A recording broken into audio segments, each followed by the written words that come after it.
It was a quiet morning. The sun was just rising above the tall trees. Birds were singing, and the air smelled fresh and green. Deep inside a wild jungle, a man named Jack walked alone. He held an axe in his hand and a small bag on his back. Jack was a woodcutter. Every day, he came here to cut strong wood and sell it in the nearby village. He had done this work for years. He was used to the sounds of birds, wind, and animals. But today, something felt different. Jack stopped near an old tree. He wiped the sweat from his forehead and looked around. The jungle was too quiet. No birds, no monkey sounds. Not even insects. Just silence. That's when he heard it. A strange sound. Not human, not animal. Something else. Jack turned his head sharply. The sound came again, soft, like a whisper mixed with electricity. Almost like a voice. He walked slowly toward the noise. His boots stepped carefully on the dry leaves. The trees grew denser, and the light faded as he moved deeper. Then he saw something that made him freeze. On the ground, there were drops of glowing liquid. It was not blood. It was bright blue, like melted stars. Jack touched it with a stick. It shimmered, then slowly vanished into the air. "What the hell is this?" he whispered. He followed the drops, step by step. The trees opened into a small clearing, and there, lying near a rock, was something Jack had never seen in his life. It was a woman, but not human. Her skin was silver blue, and it glowed softly. Her hair was long, floating like silk in water, colored with shades of blue and violet. Her eyes were closed. Her body was shaking. She was breathing, but weakly. Jack's mouth went dry. He wanted to run, but something stopped him. She looked hurt. She looked pregnant. Her hands were on her belly. She was bleeding from her leg, the same glowing liquid. Her dress was torn, strange, and futuristic. But her face was peaceful, beautiful, almost like an angel from a dream. Jack took a step closer. She didn't move. Her chest rose and fell slowly. He bent down beside her. "Hey, can you hear me?" he asked softly. No reply. He touched her wrist. It was warm. Her pulse was faint but real. Then, without warning, her hand reached out and grabbed his wrist. Her eyes opened, wide, glowing, and full of fear. Jack stepped back in shock, but she didn't let go. Her mouth moved, trying to say something. But the words made no sense. It was not English. Not any language Jack knew. It sounded alien. Suddenly, images flashed inside Jack's mind. Not words, pictures. A spaceship crashing. Fire in the sky. Strange armored creatures with red eyes. And this woman, running, hiding, protecting her belly. The vision ended in seconds, but Jack felt it deeply. She was trying to communicate with him through her mind. Jack looked into her glowing eyes. She wasn't a monster. She wasn't here to hurt him. She was scared, alone, and carrying a child. "I don't know who you are," he said, voice trembling, "but I'll help you." He gently picked her up. She was light, almost floating in his arms. He walked back to a small cave he had used in the past during storms. It was dry, safe, and hidden.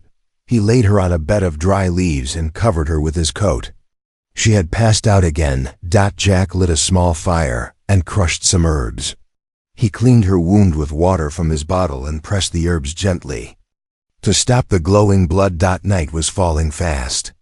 The jungle sounds were returning, but not in a good way. Something big moved in the trees above.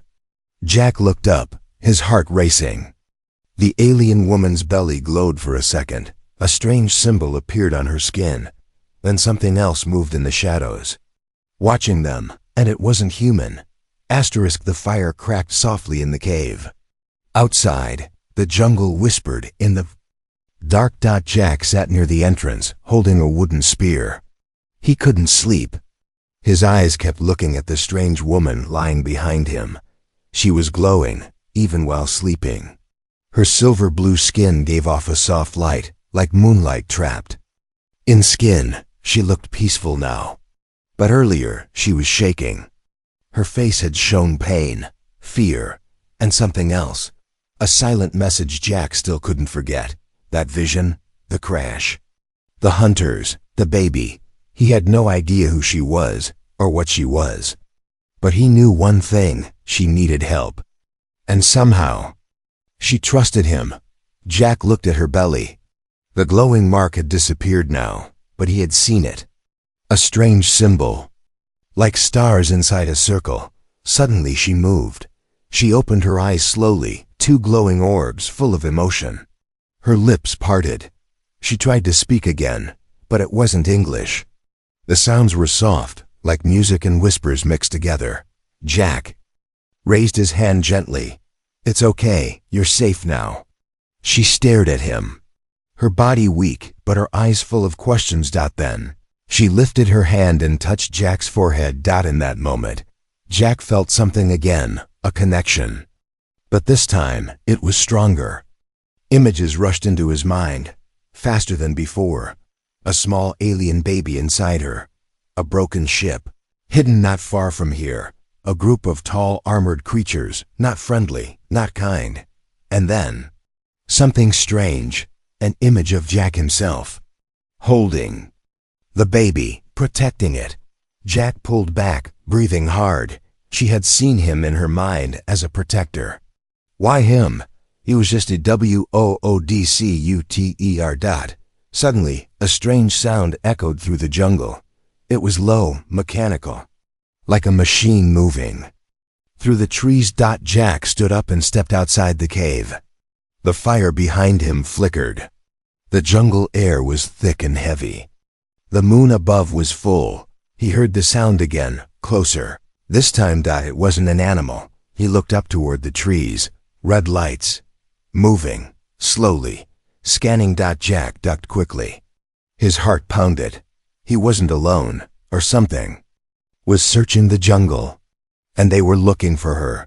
He ran back into the cave. "Hey," he whispered.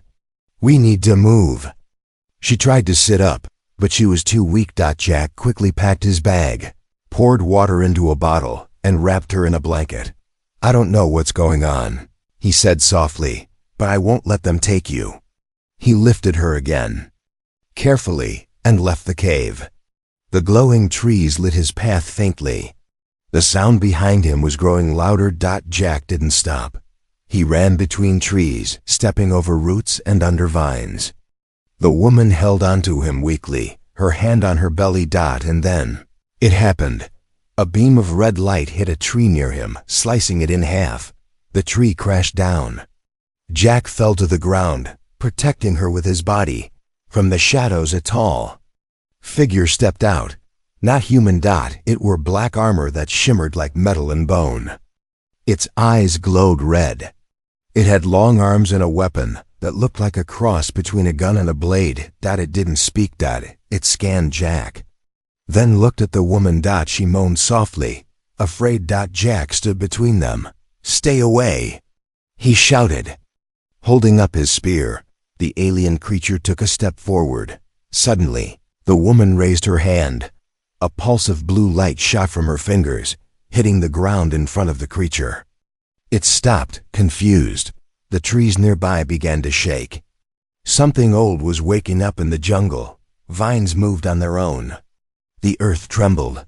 Jack grabbed her and ran again. He didn't know where to go, but he kept running. Until finally, they reached a hidden grove, covered in glowing flowers. The creature didn't follow, for now they were safe. Jack placed her gently on the soft grass. She looked at him and smiled, a small, thankful smile. He looked up at the night sky. "What did I just get myself into?" he whispered. From the trees above, glowing eyes watched silently. The jungle was no longer silent. It was breathing, watching, waiting. A thin mist curled between the trees as the sun began to rise. The sky turned pale orange, and strange birds called from the treetops. But underneath that beauty, something Deadly had entered the forest. Hunters. They weren't animals. They weren't human. They were something older, something built for war, and they were getting close. Jack stood beside a small waterfall, trying to wash the blood from his hands. Not his blood, hers. The alien woman, still weak, lay hidden in a cave behind the rocks. Her breathing was slow. Her glow had faded during the night. Jack was tired. He hadn't slept. He couldn't. The red-eyed creature he saw last night was still in his mind. He had never felt so afraid, but now he felt something else too. Responsibility. He didn't know this alien woman's name or where she came from, but she trusted him. And the child she carried, Jack had seen flashes of it in her mind. It was powerful, special, and hunted. Suddenly, the ground shook lightly. Jack froze. Another tremor, then a clicking sound, unnatural, sharp, like metal tapping bone. He turned slowly. In the distance, a figure moved between the trees. It wasn't the one from last night. This one was bigger. Much bigger. Its armor was dark green, almost blending into the jungle. Its face was hidden behind a mask, and on its back was a strange weapon glowing with orange light. Jack ducked behind the rocks. His heart pounded. They had followed the trail. He crawled back into the cave. "She's here," he whispered, kneeling beside the alien woman. "We need to leave." But she didn't open her eyes. He touched her hand. It was cold. "No," he said. "Don't give up now." Suddenly, her hand twitched. Her eyes opened slightly. She whispered something in her language, soft, broken. But Jack felt the meaning. Protect the child. Then, she placed her glowing hand on Jack's chest, and something happened. His vision blurred. The world stopped. He saw images. Not like before. This time it was clear. A destroyed planet. Burning skies. Thousands of aliens like her, running. Dying. Then, Earth, a last hope. Her ship had crashed during re-entry. She was meant to hide, to deliver her child safely, but the hunters followed. Jack gasped and pulled back. His chest felt warm, like a fire had been lit inside. He understood now. She wasn't just running from danger. She was carrying a future. Outside, the clicking grew louder. The hunter was getting closer. Jack picked up his axe. "I can't fight them," he whispered, "but I can slow them down." He stepped out of the cave. The jungle was still, then movement. A hunter jumped from the trees, landing just a few feet away. Its eyes glowed red. It tilted its head, scanning Jack. Jack raised his axe. "Come on," he muttered, hands shaking. The hunter didn't attack immediately. It studied Jack. Then it pointed toward the cave. Jack stepped in its path. "You want her? You go through me." The hunter raised its weapon. A sharp hum filled the air. Jack closed his eyes. Then boom! A flash of blue light exploded between them. The hunter flew back into the trees. Opened his eyes. The alien woman had walked out of the cave, glowing again, but brighter than before. Her hair floated like it was underwater. Her eyes were blazing. She raised her hand again, a blue shield formed in front of her and Jack. Two more hunters appeared, but she didn't back down. She whispered something, and the jungle responded. Vines shot out of the ground, wrapping around the hunters. Trees bent and moved. The earth itself rose to protect her. Jack could only watch in shock. She wasn't weak anymore. But after the wave of power, she collapsed. In his arms, the jungle grew quiet again. Jack looked at the three frozen hunters, trapped but not dead. He knew more would come. He carried her deeper into the forest. They had to keep moving. But now he wasn't just helping her. He was fighting for something greater. The jungle was burning. Not everywhere, just enough to cause panic. Just enough to cause fear. Jack had lit the fire himself. Thick smoke rose between the trees, climbing into the sky like a signal. The wind carried sparks into the dry leaves. Birds screamed and flew away. The sound of chaos spread fast. And behind the fire, hidden in the thick roots of a fallen tree, Jack waited. He held his breath. Beside him, the alien woman lay weak and quiet, covered in moss and leaves to hide her glowing skin. Her belly was pulsing with light. The child inside her, still alive, still strong, but time was running out. Jack gripped the wooden spear he had made. His axe was tied to his side. His heart beat like a drum in his chest. "Come on," he whispered. "Take the bait."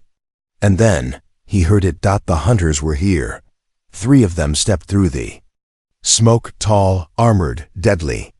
Their red eyes glowed through the fog. They didn't speak. They didn't stop. They scanned the fire, searching for life, for movement, for her. Jack stayed low. He had studied their movement since the last attack. They were fast. They were smart, but not human. And they didn't understand traps. Jack had set the fire for a reason, not to burn the jungle, but to guide them into a circle of rope, branches, and sharpened stakes hidden in the ground. 1 step, 2 snap. The ground gave way. The first hunter fell into the pit. It roared as sharp wood pierced its armor. The second turned its head. Jack threw his spear. It hit the hunter in the shoulder. Not deep, but enough to distract. The third one charged. Jack pulled out his axe and ran. He didn't fight to win. He fought to protect. The alien woman opened her eyes. Smoke filled the air. She could see Jack fighting in the distance, his movements wild but full of purpose. She tried to sit up, but pain shot through her side. She placed her hand on her belly. A soft hum echoed from inside. Her. The baby was almost here. Jack ducked under a swing from the hunter's blade. It sliced the tree behind him in half. He rolled on the ground, grabbed a burning stick from the fire, and shoved it into the hunter's face. It screamed. Sparks flew. Jack turned and ran back to her. "We have to go," he said, lifting her gently. She nodded weakly, but her eyes burned with focus. She raised her hand. Glowing vines grew from the ground and tangled around the hunters, buying them time. Jack pushed through the smoke, deeper into the jungle.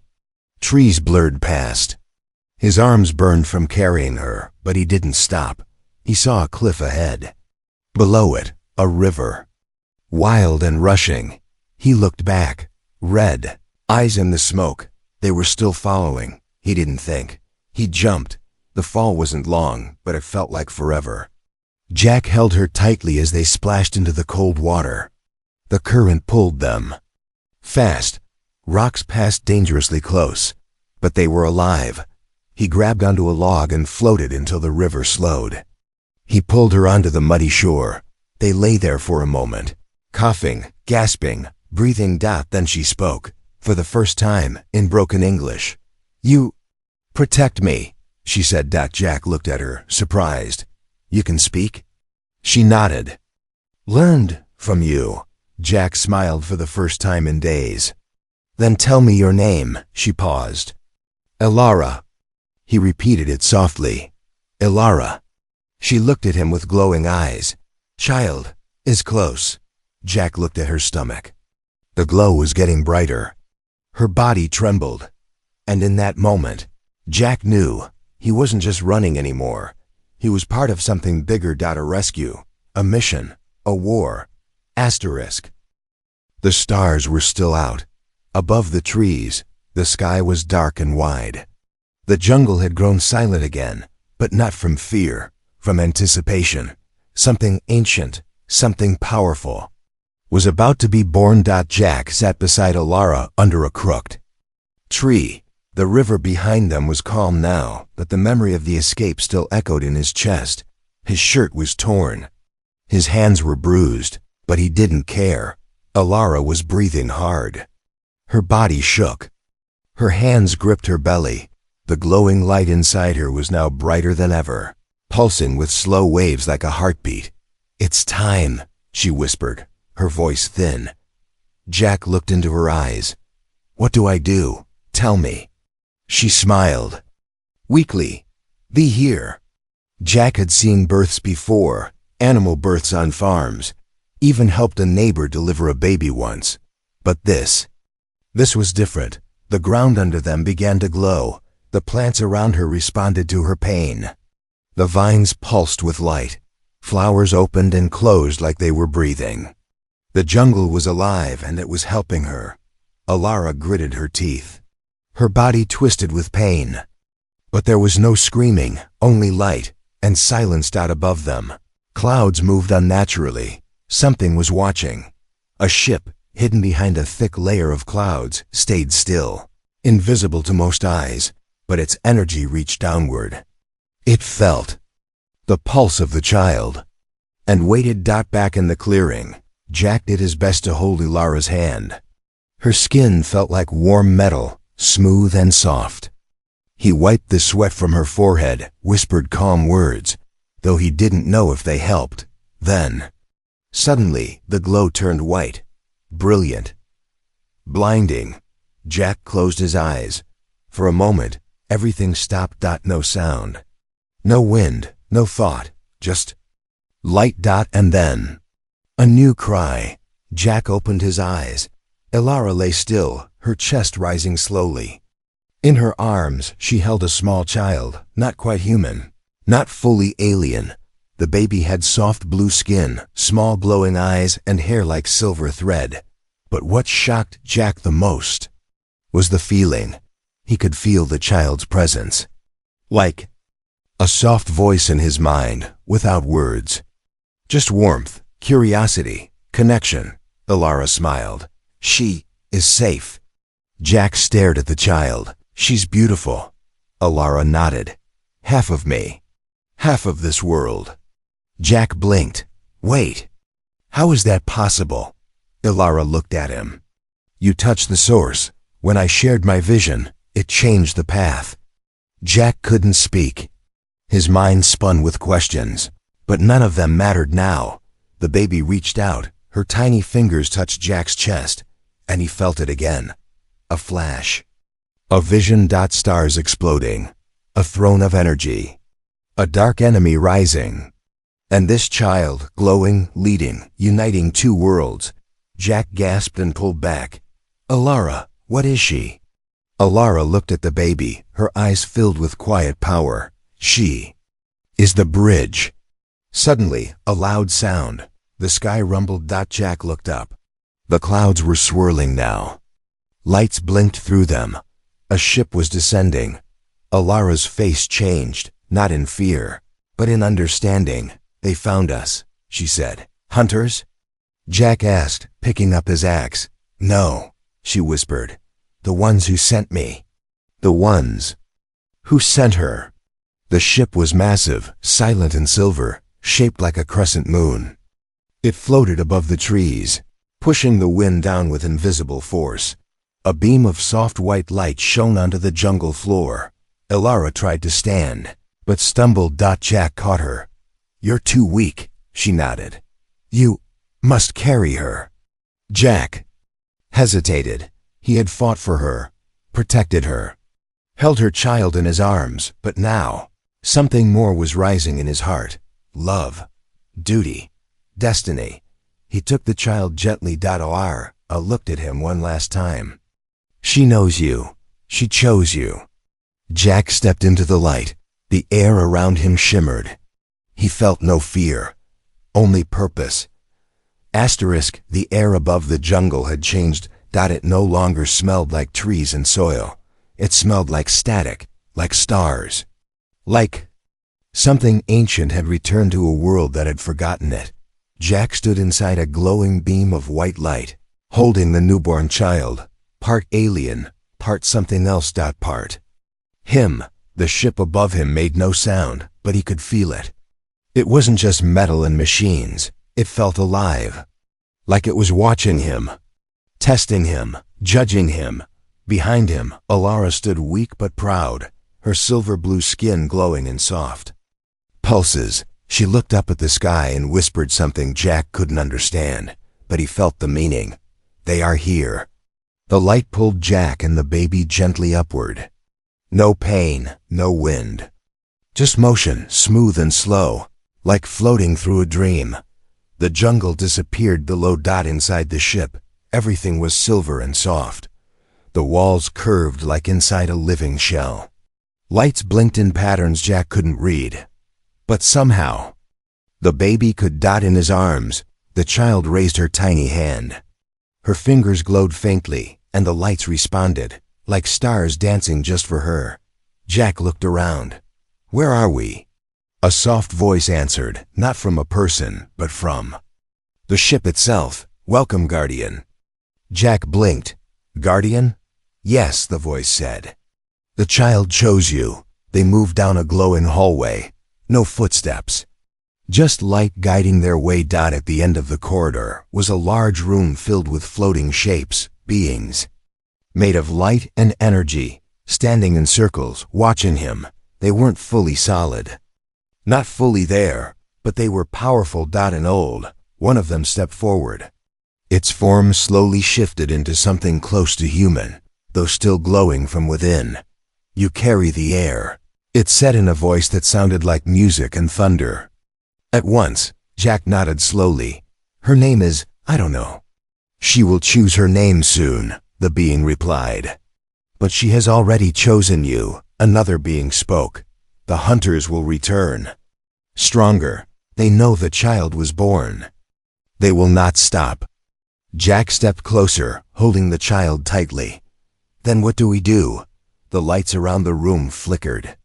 A large circle appeared in the center of the floor. It showed space, stars, galaxies, and something dark, moving. Through them, we send the signal, the first being said. A call to all worlds, a message of warning and hope. The baby opened her eyes, two small glowing orbs that looked older than time. She raised her hand again. The ship shook gently. Outside, the stars above Earth grew brighter. And then, it began, the signal, from the ship. A beam of pure white light shot into the sky, past the clouds, into space, across stars. It carried more than sound. It carried memory, feeling, truth. Other worlds felt it. Other species turned their heads. Some smiled, some prepared. And far, far away, something woke up. A shadow, massive, cold, with eyes like black suns. It heard the signal, and it hated what it meant. Back on the ship, Jack stood frozen. He felt the energy flow through his body, through the child, through everything. He was just a man, a simple woodcutter. But now, he was part of something far beyond Earth. He looked at the beings. What happens now? The lead figure replied, Now we fight, together. Elara appeared beside Jack, her strength slowly returning. We must protect her, she said softly. The child looked up at Jack and smiled, and for a moment everything felt calm. But deep in space, the darkness was coming. The stars above Earth were no longer silent. They pulsed with warnings. With war. With hope. Jack stood at the edge of a glowing platform inside the alien ship, high above the jungle. Beneath him, the earth spun slowly, blue, green, and full of life. But it no longer felt like his only home. In his arms, the child, part alien, part something new, slept peacefully. Her tiny chest rose and fell with the rhythm of the stars. Every time she opened her glowing eyes, Jack could feel her thoughts, her feelings. She trusted him. She belonged to him. And now he had to make a choice. Behind him, Elara stepped forward. Her silver blue skin shimmered, her strength fully returned. She looked at Jack with soft eyes. You have done more than protect her, she said. You have become her anchor. Jack turned. She's more than a child. Yes, Elara nodded. She is the signal, the spark. But she needs a guide. Jack looked at the stars. You want me to leave Earth? Elara didn't answer with words. Instead, the ship lit up. The walls, the floor, the stars outside, showing him visions. A galaxy on fire, worlds fighting. To survive, the child growing stronger, leading, healing, and Jack, older, still beside her, not a soldier, a father, a protector, a bridge between worlds. He stepped back. I'm just a man. I cut trees. I lived in a wooden house. Elara stepped closer, and yet, you held the future in your arms and never let go. Suddenly, the calm was broken. A deep tremble shook the ship. Jack turned. Alarms lit the walls in red. They found us. A voice echoed. The ship itself. A screen appeared, showing a dark shape breaking through space, heading toward Earth. The enemy had heard the signal, and they were coming. Elara touched Jack's shoulder. We must go, she said. Our fleet waits beyond the stars. We can fight, but she must lead. And she needs you. Jack stared at the earth below one. Last time, his cabin, the trees, the river, his quiet human life. Then he looked at the child and saw something else, a future that didn't exist yet. Not on Earth, not in any single world, but in all of them, together. The ship asked softly, do you choose to stay or go? Jack closed his eyes, and he smiled. I go. Moments later, the ship broke the clouds, rising into the stars. Below, the jungle stood silent again, but high above, among the stars, a new story was beginning, not of war, but of a child born in light, a human who chose hope, and a galaxy waiting to change forever. Asterisk.